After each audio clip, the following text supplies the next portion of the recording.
Hello guys, welcome to Career Media once again. My name is Gulshan Shah. Friends, NEET PG 2024 MCC round 3 counselling start हो चुकी है।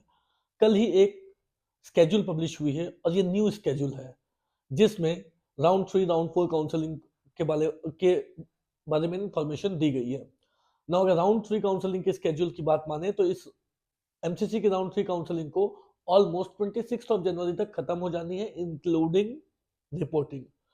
सबसे पहले step जो registration होती है वो स्टार्ट हो चुकी है राउंड 3 काउंसलिंग के लिए और रजिस्ट्रेशन की लास्ट डेट 15 जनवरी 2025 रखी गई है ना। उसके बाद अगर बात करें तो चॉइस फिलिंग 12 जनवरी, that is from today onwards it has to start. इसको स्टार्ट होनी है 12 जनवरी से लेकर के 16 जनवरी सुबह के 8 बजे तक चॉइस फिलिंग एंड लॉकिंग चलेगी। तो चॉइस फिलिंग स्टार्ट होने से पहले एक बहुत ही इंपॉर्टेंट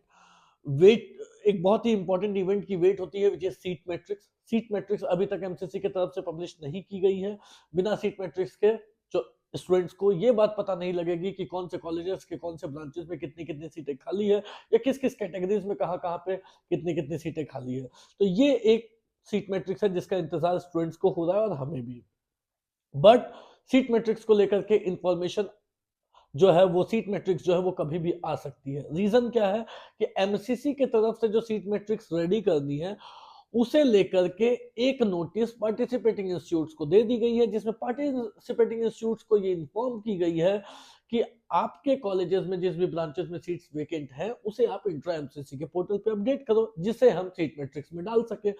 तो जब ऑलरेडी ये पार्टिसिपेटिंग इंस्टीट्यूट्स को चली गई है तो अब पार्टिसिपेटिंग इंस्टीट्यूट अपनी सीटें जो है वो इंट्रा एमसीसी पर डाल रहे होंगे और एमसीसी इंट्रा एमसीसी जो है वो कभी भी इन सीटों को पब्लिश कर सकती है ना। एक सबसे इंपॉर्टेंट क्वेश्चन ये होती है कि राउंड 2 काउंसलिंग की रेजिग्नेशन की लास्ट डेट 14 जनवरी रखी गई है, तो 14 जनवरी से पहले सीट मैट्रिक्स कैसे आ सकती है? बिल्कुल सही बात है, कैसे आ सकती है? 14 जनवरी तक तो रेजिग्नेशन की डेट ही है। बट अब आजकल चीजें क्या हुई है, थोड़ी सी चेंज हुई है। अब आजकल चीजें कैसे हो रही है कि अभी तक की सीट मैट्रिक्स जो भी वेरीफाइड सीट्स होंगी उसे पब्लिश कर दिया जाएगा। जो अभी जो मेजर चंक्स ऑफ सीट्स की जो मैट्रिक्स होगी उसे पब्लिश कर दी जाएगी और फिर 14th के बाद जो last date of resignation for round 2 है, 14th के बाद जो भी इक्का दुक्का सीटें और बची हुई होंगी उसे एक न्यू मैट्रिक्स में पब्लिश कर दिया जाएगा। कुल मिला के ये बात है कि मेजर चंक ऑफ सीट्स जो है वो अभी कभी भी पब्लिश हो सकती है, बट कुछ सीटें आपकी 14th के बाद भी आ सकती है, 15th को भी आ सकती है। इसके लिए आप रेडी रहे। इस वजह से चॉइस फिलिंग को स्टार्ट कर दिया गया है जिससे कि लेटर ऑन आप जब एक दो सीट अगर बच के आती है तो उसे अगर आप अपनी चॉइस फिलिंग में चेंज करना चाहे तो कर सकते हैं। तो ये तो बात रही कि सीट मैट्रिक्स की, चॉइस फिलिंग की बात होगी। अब अगर इसे हम स्टेट काउंसलिंग से बात करें तो स्टेट काउंसलिंग में स्टेटस क्या है? सबसे पहले तो ये कि स्टेट काउंसलिंग को भी सभी स्टेट्स को अपनी round 3 counselling by 28 of January जो है वो खत्म कर लेनी है। That is at least result publish कर लेनी है। उसके बाद रिपोर्टिंग के लिए उनके पास 3-4 तारीख तक का डेट दिया गया है कि आप रिपोर्टिंग राउंड 3 काउंसलिंग की 3-4 तारीख तक करवा सकते हो। बट आपको between 18 of January to 28 of January आपको सभी स्टेट्स को अपनी राउंड 3 काउंसलिंग कंप्लीट कर लेनी है। दैट मीन्स कि 28 से पहले या 18 तक में ऑलमोस्ट सभी स्टेट्स की स्केड्यूल आ जानी चाहिए। ऑलमोस्ट सभी स्टेट्स की स्केड्यूल आ भी गई है, सिर्फ कुछ 4-5 स्टेट्स हैं जो मेजर स्टेट्स हैं उनकी स्केड्यूल अभी तक नहीं आई है, जिसमें अगर हम देखें तो सभी स्टेट्स की आ चुकी है ऑलमोस्ट।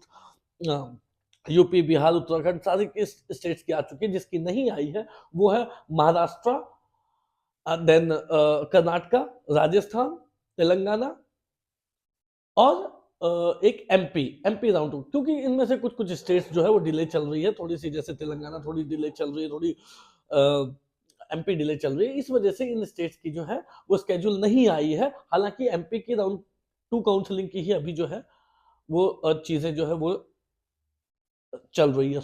इन स्टेट्स की थोड़ी डिले है, बट होपफुली ये स्टेट्स भी 18, 19, 20 तारीख तक जो है वो अपनी राउंड 3 काउंसलिंग को कुप अप जरूर कर लेंगे, क्योंकि अब इनकी भी काउंसलिंग जो है वो स्टार्ट हो चुकी है, चल रही है। डिले भले ही हो रही है, इस वजह से ही एमसीसी ने अपनी ये डेट्स भी बढ़ाई, डिले भी की, बट अब जो है 18-20 तारीख तक आप देखोगे कि सभी काउंसलिंग जो है वो ऑलमोस्ट जो है अपने ट्रैक पर रहेगी।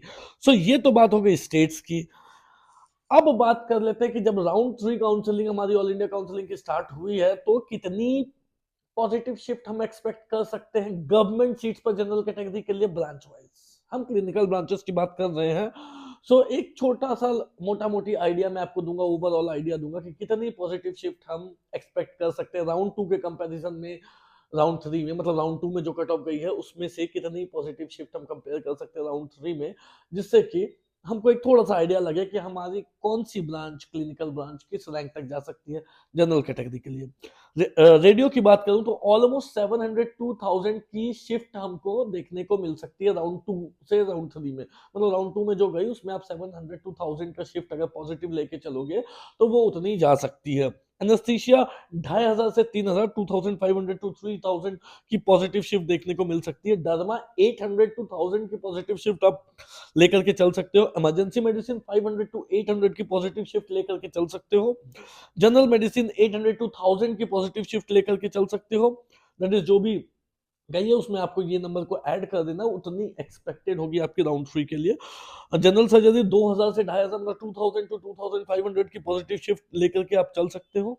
ईएनटी 4,500 टू 5,000 की भी पॉजिटिव शिफ्ट आ सकती है।